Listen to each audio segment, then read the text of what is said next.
You can start.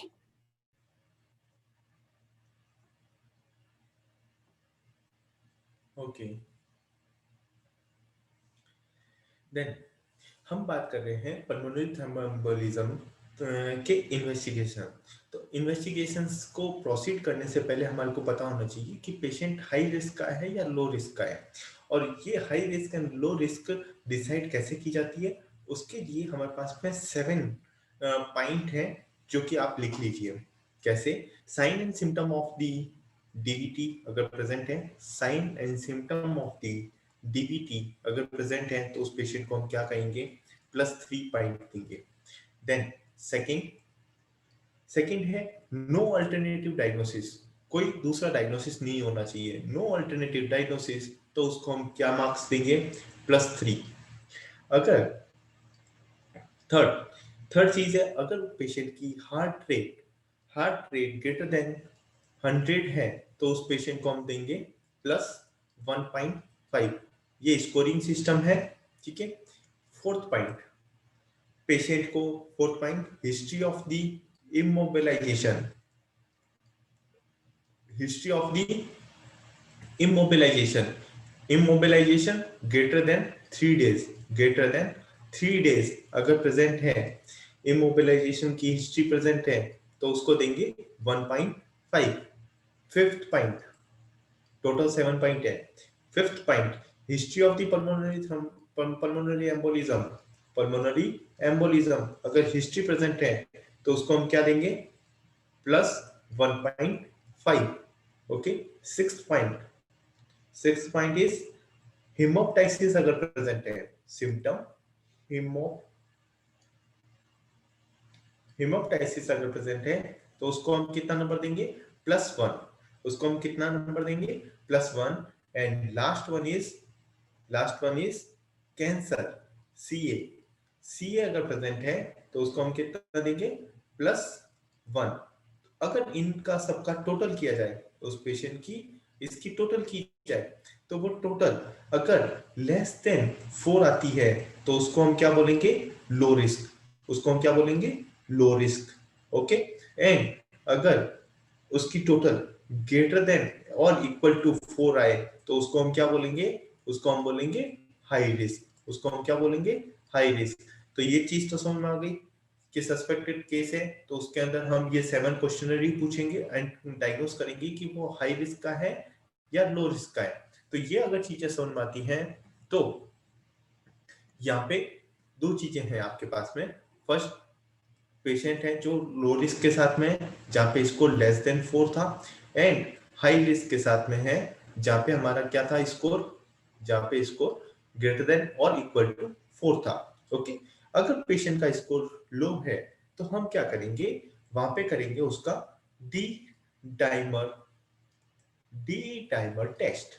Okay. And D dimer test क्या है, highly sensitive test है, highly, यहाँ पे लिखा हुआ भी होगा, ठीक है। D dimer test is the highly sensitive test, highly sensitive test. And अगर डी डाइमर टेस्ट क्या रहता है, नेगेटिव रहता है, डी डाइमर टेस्ट नेगेटिव है तो हम क्या करेंगे, other cause of the breathing test के लिए उसको डायग्नोस करेंगे, अदर कॉज के लिए फाइंड आउट करेंगे। अगर डी डाइमर टेस्ट पॉजिटिव है, if D dimer test is positive, then हमारे को क्या करना पड़ेगा, बेस्ट डायग्नोसिस टेस्ट करना पड़ेगा। And by best diagnosis investigation क्या रहती है हमारी, मल्टी डेक्टर सीटी, जिसको हम क्या बोलते हैं, एमडीसीटी, जिसको हम क्या बोलते हैं, मल्टी डेक्टर सीटी is the best diagnostic, okay, best investigation. Okay. अगर डी डाइमर टेस्ट पॉजिटिव होता है तो हम क्या करेंगे, मल्टी डेक्टर सीटी करेंगे। अगर ये मल्टी डेक्टर सीटी अवेलेबल नहीं है, ठीक है, तो हम क्या करेंगे, वीसी स्कैन करेंगे। क्या करेंगे, वीसी स्कैन कराएंगे। तो VC scan is the second most best investigation. तो अपने को बस इतना सा याद रखना है, बेस्ट कौन सी है, एमडीसीटी, मल्टी डेक्टर सीटी। अगर पेशेंट हाई रिस्क के साथ में है तो वहां पे डी डाइमर टेस्ट नहीं करा के सीधा का सीधा बेस्ट इन्वेस्टिगेशन मल्टी डेक्टर सीटी के लिए हम भेजेंगे। आया समझ में यहाँ पे ये चार्ट बनाने का क्यों जरूरी था? ठीक है, तो ये हमारे को पता होना चाहिए। जैसे कि मैंने बताया था, यहाँ पे हमारे को क्या मिलता है, सीधे सिम्टम मिलते हैं, तो हम पेशेंट को क्या करेंगे, ईसीजी कराएंगे। एंड ईसीजी में हमारे को 3 कार्डिनल फीचर्स मिलेंगे। ठीक है, तो पहली चीज पता होनी चाहिए, मोस्ट कॉमन फाइंडिंग क्या मिलेगी, साइनस टेकिकार्डिया मिलेगा। मोस्ट कॉमन फाइंडिंग क्या मिलेगी, आंसर पूछा जाएगा और sinus tachycardia is the most common finding. Then most specific finding, 3 specific findings है हमारे पास में, और वो क्या है, लीड 1, लीड 3 एंड लीड 3। तो लीड 1 में क्या मिलेगा, deep S wave, deep S wave. Lead 3 में क्या मिलेगा, डीप क्यू वेव।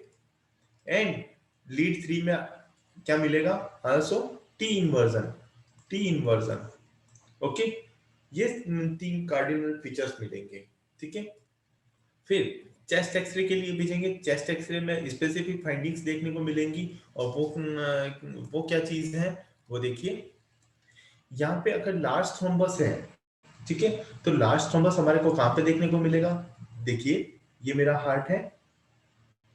ठीक है, तो ये हमारी पल्मोनरी आर्टरी जो है, तो वो जो लार्ज थ्रोम्बस यहाँ पे देखने को मिलेगा, तो वो आगे वाला जो पोर्शन है वो क्या हो जाएगा, प्रोमिनेंट हो जाएगा। और इसी प्रोमिनेंट पार्ट को हम क्या बोलते हैं, प्रोमिनेंट पल्मोनरी अगर आर्टरी दिखती है तो इसी को पी से plus, and plus sign, plus sign, इसी चीज को हम क्या बोलते हैं, plus sign. And direct name से भी पूछा जाता है, प्लास साइन किस में देखने को मिलेगा, आंसर क्या जाना चाहिए, answer is pulmonary thromboembolism. Okay, फिर हम बात करेंगे मीडियम साइज की। तो मीडियम साइज में क्या देखने को मिलेगा, जैसे कि हमारे को ये हमारा चेस्ट एक्सरे में मेरा ये हार्ट है, तो मीडियम साइज यहाँ पे मिलेगी, मीडियम साइज की vessels.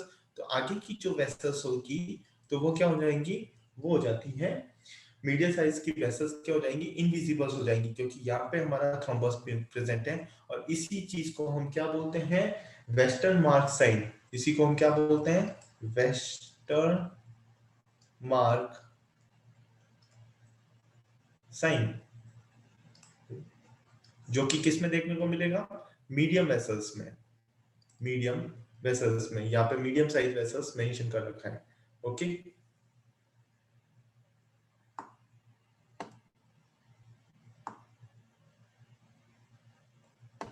Okay, then small vessels में हैम्पटन हम्प साइन क्या होता है, देखिए यहाँ पे क्या होगा कि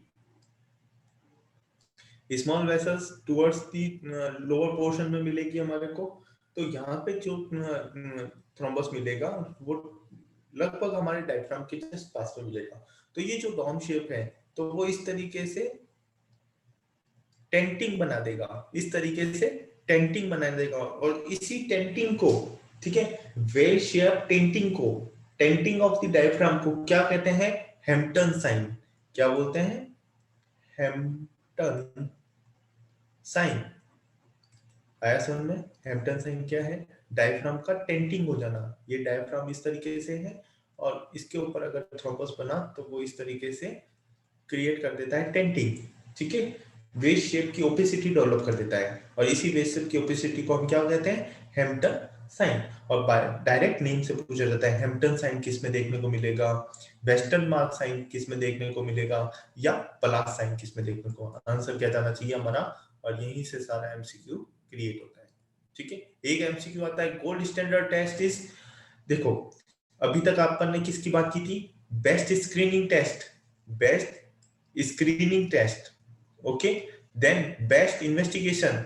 ठीक है, स्क्रीनिंग टेस्ट में क्या क्या बताया था, D dimer test. Best investigation क्या बताया था, एमडीसीटी। ओके, एंड अगर गोल्ड स्टैंडर्ड टेस्ट की बात कर रहा है तो आंसर क्या जानना चाहिए, pulmonary angiography, pulmonary angiography. Okay, तो यहाँ पे कंफ्यूजन नहीं होना है। बेस्ट मींस और गोल्ड स्टैंडर्ड मींस गोल्ड है मतलब सबसे महंगी इन्वेस्टिगेशन होगी, बट बेस्ट है, बेस्ट दो चीजों से डिसाइड किया जाता है कि वो टेस्ट क्या होना चाहिए, एक तो हर जगह अवेलेबल होना चाहिए और दूसरी चीज वो चीप होना चाहिए, ठीक है, सस्ता होना चाहिए। तो ये दो चीजें डिसाइड करती हैं कि वो बेस्ट इन्वेस्टिगेशन है। गोल्ड स्टैंडर्ड मतलब गोल्ड की तरफ वो कॉस्टली होगा, ठीक है ना, हर जगह अवेलेबल हो ये जरूरी भी नहीं है, ठीक है ना। तो दोनों इन्वेस्टिगेशन अलग अलग है, तो अपने को क्वेश्चन में ध्यान से पढ़ना है कि अपन को क्या पूछा गया है। देन पल्मोनरी हाइपरटेंशन की बात करते हैं। पल्मोनरी हाइपरटेंशन में क्लासिफिकेशन अपने को पता होना चाहिए कि पल्मोनरी आर्टरी हाइपरटेंशन की बात कर रहा है तो पल्मोनरी, देखिए पल्मोनरी आर्टरी हाइपरटेंशन की बात कर रहे हैं तो with pulmonary capillary wedge pressure के विद नॉर्मल प्रेशर की बात करें तो वहां पे क्या मिलेगा हमारे को, most common genetic mutation is BMPR2। BMPR2 means bone morphogenetic protein receptor, bone morphogenetic protein receptor 2, okay. Then second, HIV is the only infection causes the pulmonary artery hypertension. HIV is only infection causes the pulmonary artery hypertension, okay. Then drug connective tissue disorder, CTD means connective tissue disorder, and portal hypertension, okay. Then हम बात करेंगे pulmonary venous hypertension, pulmonary venous hypertension with pulmonary capillary wedge pressure is increase, okay. तो वो क्या क्या cause हो सकते हैं, left ventricular failure, mitral stenosis, mitral regurgitation and systemic hypertension, okay. ये तो दो क्लासिफिकेशन हुए जहां पे pulmonary artery hypertension and pulmonary venous hypertension मिला। देन थर्ड चीज होगी pulmonary hypertension due to the chronic hypoxemic state, जहां पे pulmonary capillary pressure wedge pressure normal है, ओके। तो वो कौन से कॉज होंगे, COPD and interstitial lung disease ILD, okay. Then pulmonary fourth point क्या बनेगा हमारा, pulmonary hypertension due to the chronic pulmonary thromboembolism, chronic means greater than and equal to 3 months, okay. And fifth point में हमारे पास में है sickle cell disease, sarcoidosis, histiocytes, ठीक है। ये तो बेसिक क्लासिफिकेशन हुआ, ठीक है। हमारे को क्वेश्चन आएंगे हमारे क्लिनिकल फीचर्स से, ठीक है। क्लिनिकल फीचर्स अगर देखा जाए तो symptom is the most common symptom of the pulmonary hypertension is progressive dyspnoea, onset is 1 to 2 years, ठीक है। बहुत लेट सिम्टम आते हैं, बट उससे भी लेट डेवलप होता है हमारा ईडिमा, उससे भी लेट होता है हमारा ईडिमा डेवलप होता है due to the right ventricular failure की वजह से। साइन की बात करें तो यहाँ पे रेस्पिरेटरी साइंस नॉर्मल मिलेंगे, पल्मोनरी हाइपरटेंशन में respiratory signs are normal but serious signs present मिलते हैं, कौन कौन से, JVP increase, murmur of the tricuspid regurgitation and oedema, okay. Investigations में वही चार्ट की वाइज मैं आपको समझाने की कोशिश करता हूं, किसका, एक चार्ट और बनाइए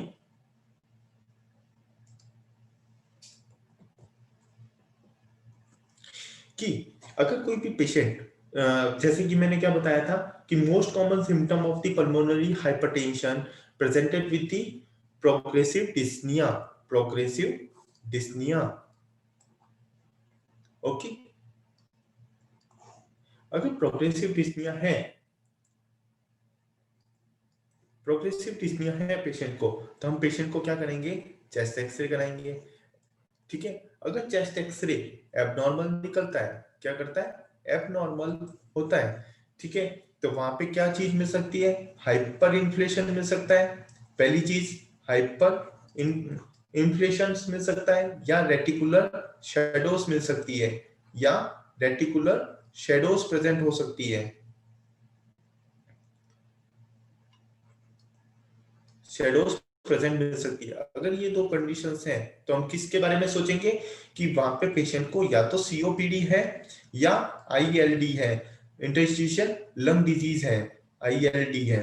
ओके, ये दो डिजीज है, बट क्या नहीं है उसको, पल्मोनरी हाइपरटेंशन नहीं है उसको। ठीक है, अगर चेस्ट एक्सरे एबनॉर्मल आता है तो।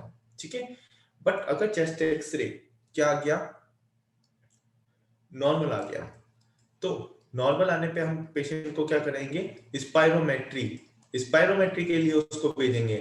एंड स्पायरोमेट्री मैं हमेशा बोलता हूँ, स्पायरोमेट्री में दो ही चीजें हम नोट करते हैं पूरे स्पायरोमेट्री में। वो क्या रहती है, FEV1, forcefully expired volume in first second, and second one is FVC।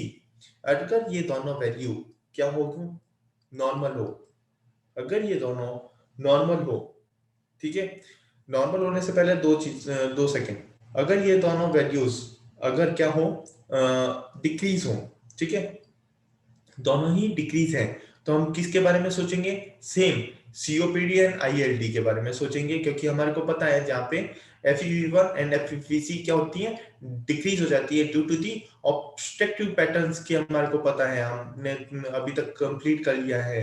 तो यहाँ पे ऑब्स्ट्रक्टिव पैटर्न्स की मिलती है, तो यहाँ पे FEV1 एंड FVC डिक्रीज मिलेगी। बट स्पायरोमेट्री कराने पे पेशेंट ने क्या बोला, ये रिपोर्ट लेके आया कि FEV1 and FVC both are normal, both are normal।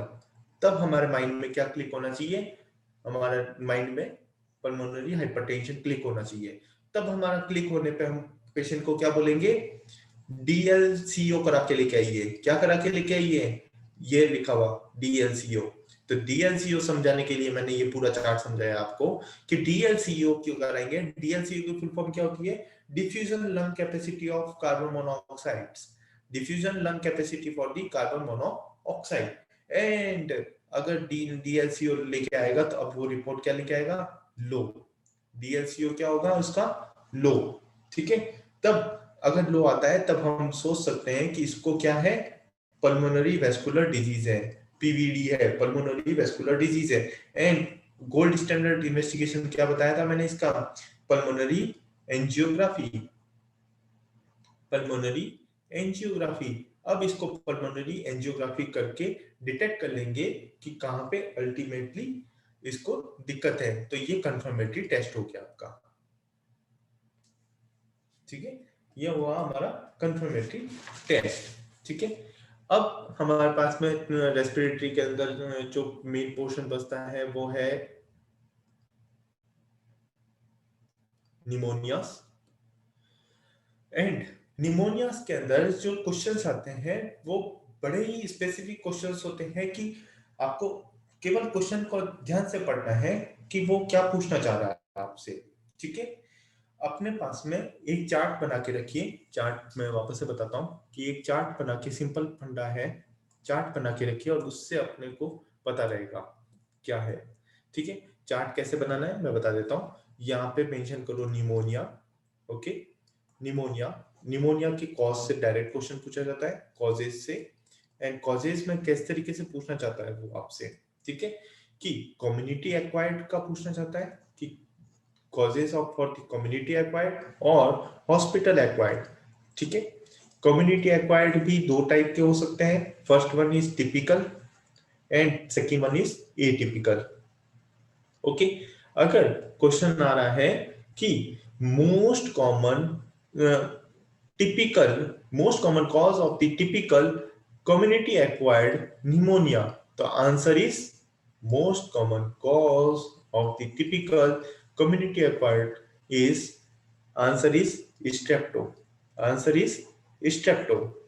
अगर क्वेश्चन पूछ रहा है atypical community acquired pneumonia most common cause, answer is mycoplasma, answer is mycoplasma.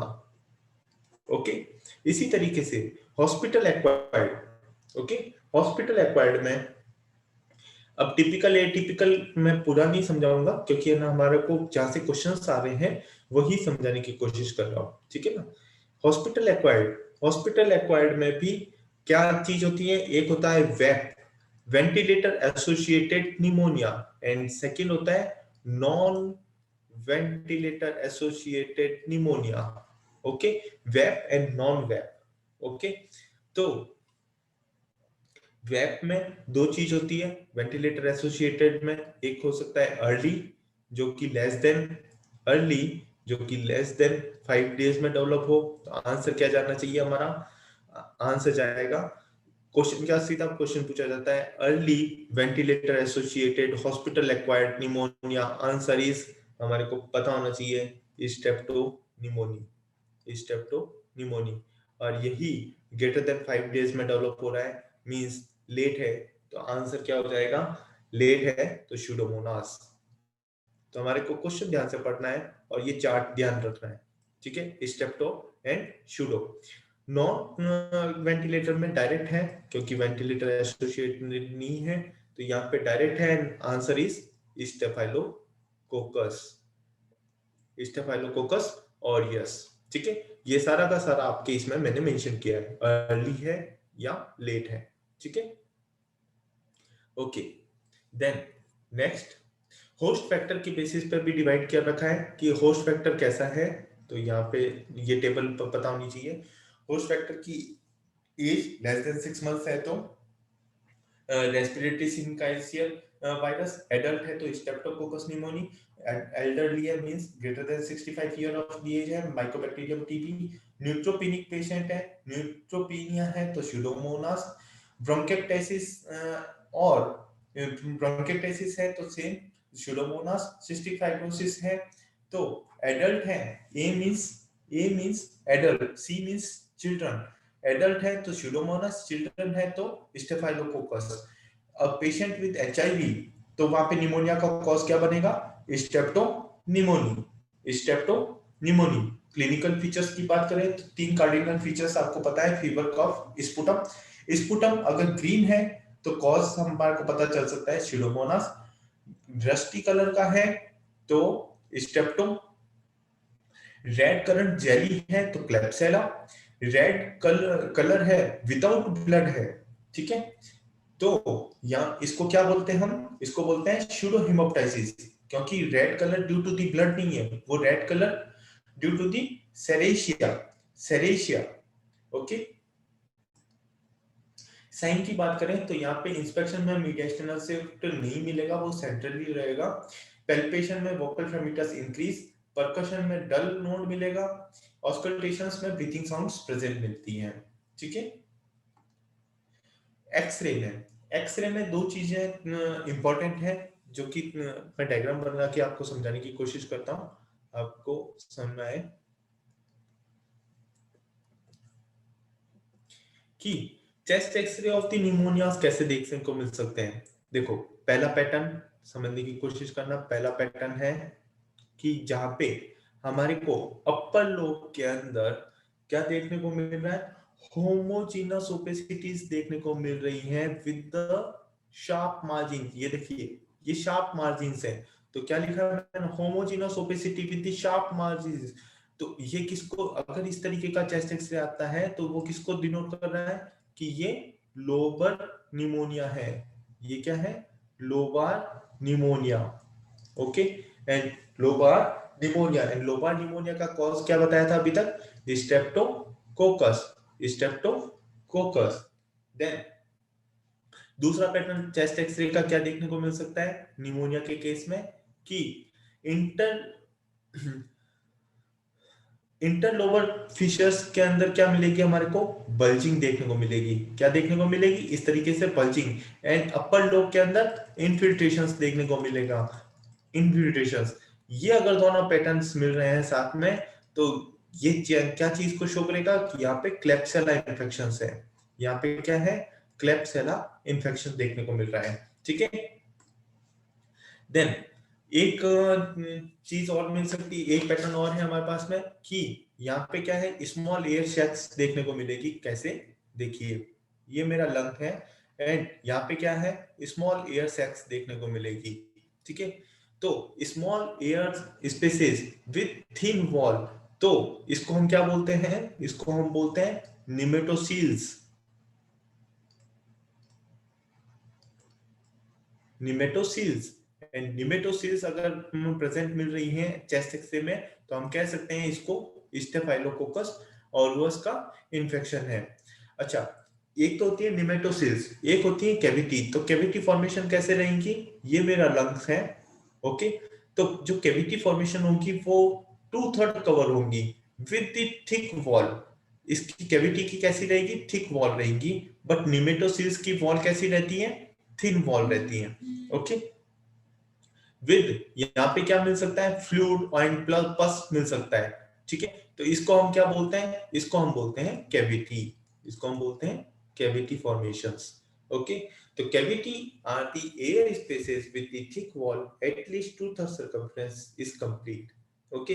And आपको एक फंडा याद रखना है कि कैविटी हर टाइप के इंफेक्शन में, all type of the infection में प्रेजेंट मिल सकती है एक्सेप्ट, तो अपने को एक्सेप्ट पता होना चाहिए, बाकी चीजें पता हो या नहीं हो।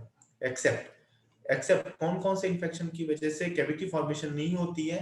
First one is viral and second one is chlamydia. Second one is chlamydia, okay. यहाँ पे मैंने लिखा है cavity formation all are seen except viral and chlamydia, ठीक है। देन स्पुटम एग्जामिनेशन करके हम एएफ भी देख सकते हैं, ग्राम स्टेनिंग भी देख सकते हैं स्पुटम की, और कल्चर करा सकते हैं। यूरिन एंटीजन क्यों कराते हैं हम निमोनिया के केस में? क्योंकि जो इन्फेक्शन अगर किसी का लोजिनेला का है, लोजिनेला, और सेकंड स्टेप्टोकोकस निमोनिका है, स्टेप्टोनिमोनिका है, इन दो का अगर इन्फेक्शन है तो वहां पे हमारे को क्या मिल सकता है? Urine antigens. इनके यूरिन में एंटीजेंस प्रेजेंट मिलते हैं, इन इन्फेक्शंस के यूरिन में एंटीजेंस प्रेजेंट मिलते हैं, ओके। देन ब्लड कल्चर्स की इतनी इंपॉर्टेंस नहीं है क्योंकि सेंसिटिविटी लेस देन 15% है, ठीक है। एंड सीबीएस का हमारा लास्ट टॉपिक बचता है, वो है प्लूरल इफ्यूजन। तो उसको मैं समझाने की कोशिश करता हूं, आप इधर देखिए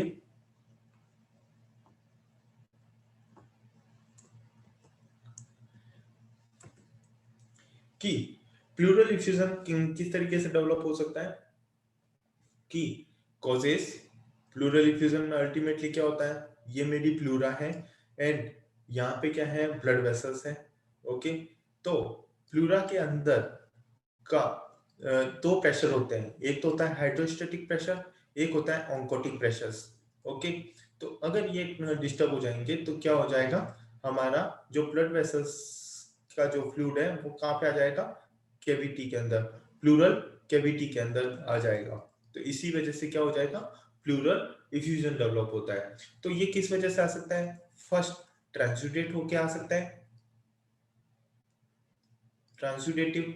और ट्रांसुडेटिव के क्या कॉज हो सकते हैं? First one is left ventricular failure.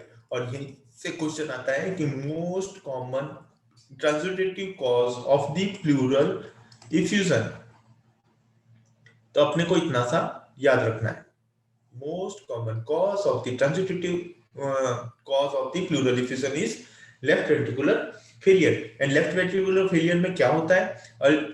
Ultimate cause हमारा यहाँ पे है कि लेफ्ट वेंट्रिकुलर फेलियर की वजह से हमारा हाइड्रोस्टेटिक प्रेशर इंक्रीज हो जाता है। क्या हो जाता है? इंक्रीज हो जाता है, ठीक है। वहीं अदर कॉज ऑफ द ट्रांसुडेटिव में कौन कौन से कॉज हो सकते हैं? या तो सिरोसिस हो जाए, या हमारा नेफ्रोटिक सिंड्रोम हो। ये दो कॉज में क्या होता है कि अल्टीमेटली कॉज का है decrease oncotic pressure, okay. Then other cause क्या हो सकते हैं? दूसरा किस वजह से हो सकता है? एक्सुडेटिव की वजह से हो सकता है, एक्सुडेटिव कॉज हो सकता है। एक्सुडेटिव को हम कहते हैं lights criteria, lights criteria, lights criteria. And lights criteria में तीन चीजें आती हैं। कौन कौन सी तीन चीजें हैं वो समझाने की कोशिश करता हूं। First one is pleural fluid proteins, pleural fluid proteins, and pleural fluid proteins greater than 0.5. Second, pleural fluid LDH is greater than 0.6. And third and last one is pleural fluid LDH,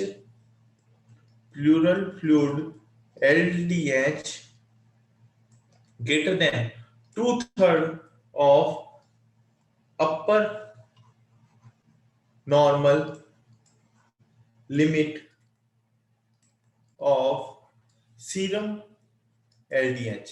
serum LDH का अपर normal limit का 2/3 present हो, तो इसको हम कहते हैं exudative criteria और lights criteria.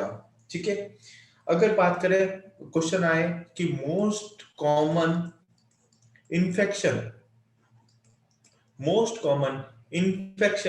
इन अ plural effusion, तो आंसर क्या जाना चाहिए आपका? आंसर जाएगा पैरान्यूमोनिक।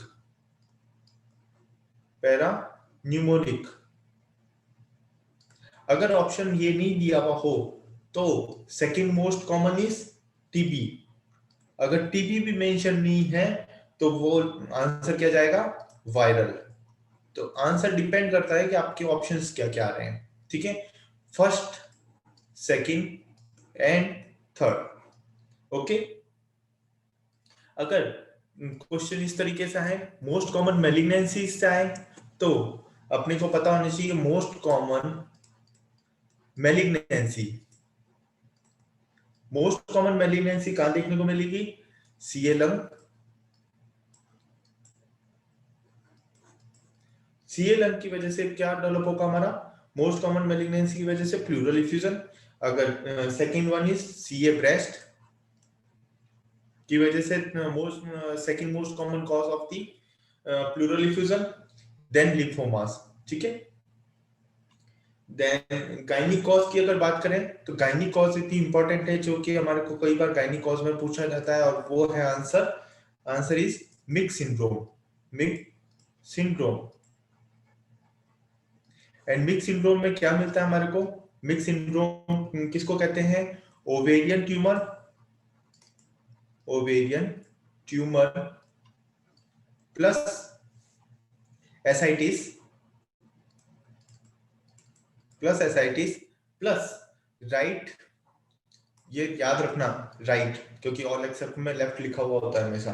राइट प्लूरल इफ्यूजन, ये तीन चीजें मिलकर क्या बनाती है? मिक्स सिंड्रोम बनाती है। तो सिंड्रोम हमारे को पता होने चाहिए, यूपीएससी में यहीं से क्वेश्चंस पूछे जाते हैं। ठीक है, रेस्पिरेटरी में यहां से सबसे ज्यादा क्वेश्चंस पूछे जाते हैं। ठीक है, फिर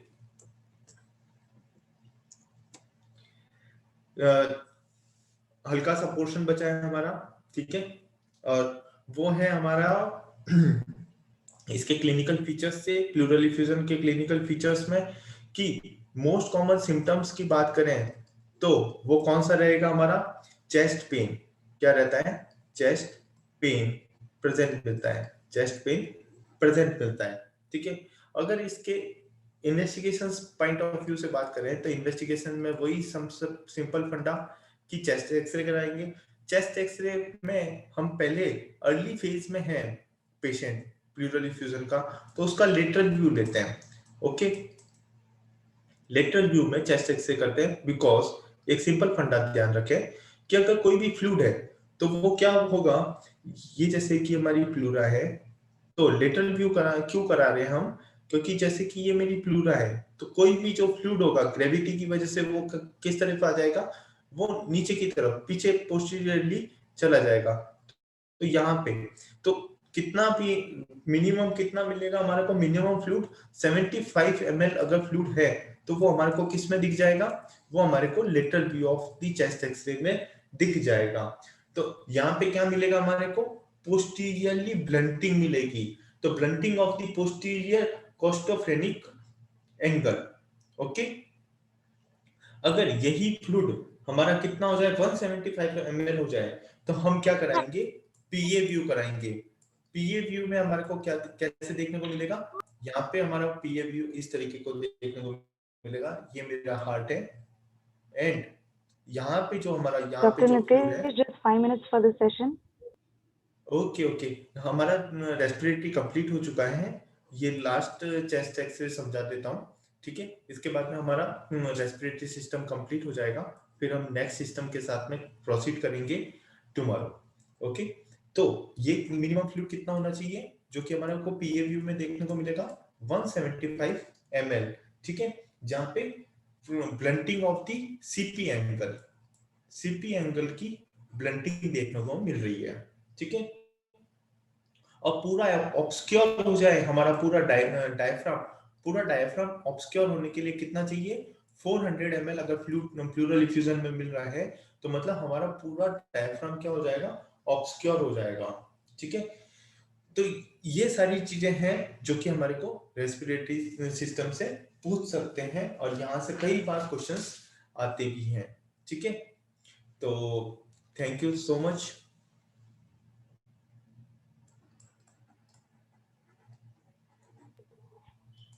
Okay, everyone, just take a 3 minutes break. We'll reconnect again exactly at 8:50.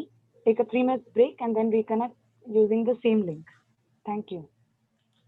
Okay.